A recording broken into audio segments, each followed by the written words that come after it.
You ask Tiger to calculate. This deals with finding the midpoint between 2 points. The midpoint between the 2 points is negative 15.5, negative 22.5. Let's solve it step by step. Plot the 2 points and calculate the midpoint using the formula.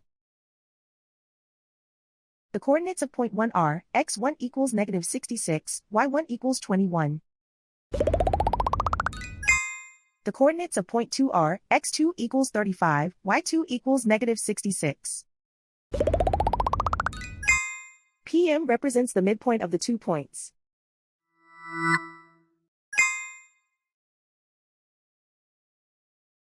Use the x values in the midpoint formula to find the midpoints x.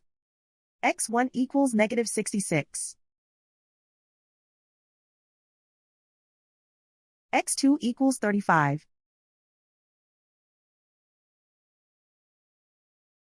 Simplify the arithmetic.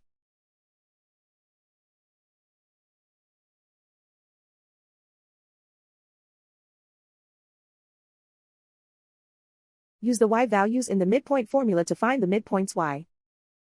y1 equals 21.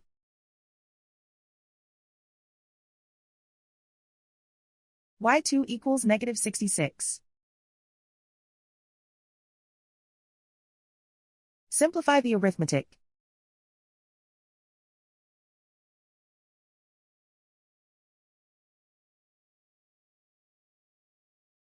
And so, the midpoint is negative 15.5, negative 22.5.